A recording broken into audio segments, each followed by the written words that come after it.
So we all know that Hogwarts Legacy is going to be a brand new game coming to us, which is set in the late 1800s. It's a time period which hasn't extensively been looked at in the Wizarding world before, which is great for developers. It means they can be quite free of what they do. However, there are certain elements that are just in the law of the Wizarding world. If a game is trying to be at least partially true to those, they have to be taken account of within the game, and one of those is the Sacred 28, and that's what we're going to be covering in this video. If you want to make sure you stay up to date with all the discussions on Hogwarts Legacy, make sure you hit that subscribe button, and let's dive straight into this.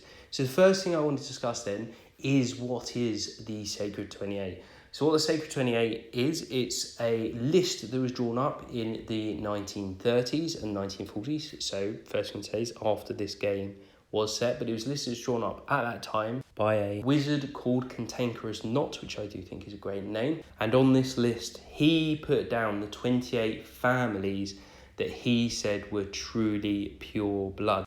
Now, there's some very familiar names within those families. So the Lestrangers are there. You've got the Black, the Malfoys, the Longbottoms, the Weasleys. You even got Shacklebolts there, Slughorns, and a few others that we'd recognise as well. One notable absent family from the list of 28 is the Potters, but then it's suggested that Cantankerous Knot potentially thought that it was too common a name to include, or for some reason maybe he thought there was some muggle somewhere within their ancestry line. So why do I think this is interesting for the game Hogwarts Legacy when it comes out? And the reason they can't really ignore it, well, the reason they can't really ignore the fact that there are all these families is because the Wizarding world is actually quite a small place.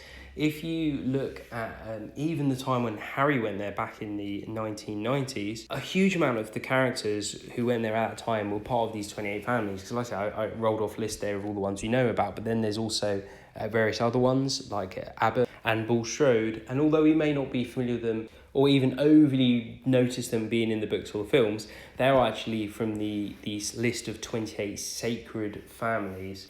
And if 100 years after this game is set, 50 years after that list was put together, there's still such a high concentration of students going to Hogwarts who come from these families, then surely in the late 1800s there has to be a lot of people coming from these families.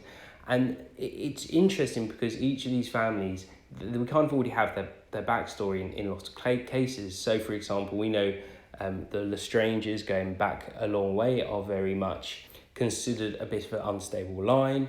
You then got the Blacks, which we know that the very first of those who didn't get sorted into Slytherin was Sirius Black. We know that the Weasleys, for example, are always meant to be a sort of brave and honourable type people going back a long, long way as well. And this kind of presents itself with, I'd say, 3 opportunities for the game.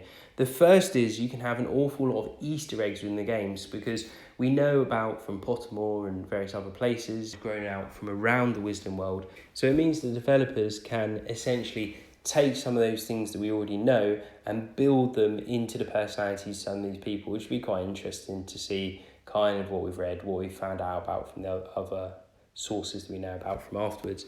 But the almost more interesting thing they could do with it is they could kind of, you know, again, most of what we know is from a long time afterwards, and we might say, oh, the families are like this and that, whatever, and actually a lot of those people from the Sacred 28 list have ended up being Death Eaters for Voldemort. He was very, very interested in that list himself. But I think you can essentially sort of mix it up. You can surprise us. You can have maybe someone from Lestrange that maybe they're in Slytherin, but they're a really good character. You can have some characters in there that we potentially heard about. For example, maybe some of the names you see on the wall in Grimmauld Place could be included and you can meet them. And I think the third thing you can do is you can essentially put little references in there that for people who do know quite a lot about the Wizarding world, they mean something. So for example, you know, if you had a Malfoy in there and you had a Greengrass, Draco Malfoy ends up marrying a Greengrass. So you could have, 100 years earlier, you could have some reference to, I don't know, how they would or wouldn't marry. We could have someone dating someone from each, and just little things like that sort of link through. And, they're just little things you can look out for. And there's so much of that because we know so much about how the families interact and who ended up with who. And it's not just relationships, but again, I mentioned earlier that Sirius Black was the first of that family to get sorted outside of Slytherin, maybe you could have some sort of reference how that family would never ever get sorted anywhere else. Now that sort of stuff may go over some people's head, or some people may just not care, but for me, I think it would be quite fun to look out for that sort of stuff. And the last thing I wanted to say on the Sacred 28 then is actually something slightly outside the Sacred 28, and I touched on it earlier, but it's the fact I personally in the game think it would be really, really interesting to meet a Potter within the game and actually have quite a bit of interaction with them. It would be interesting as well if they're not in Gryffindor, because I mean obviously we know Harry Potter, we know all about him. His dad James Potter is very much lionised in the books, so I think to actually get to know a Potter that they could do their own thing with would be quite interesting. I can't imagine that they'd put something like that in, which would take up a large portion of the game, because obviously they're trying to not be Harry Potter. But I think if you had a Potter in there, that'd be good fun. If you enjoyed this video, hit the like button, leave some comments, let me know your thoughts, and I'll see you in the next video.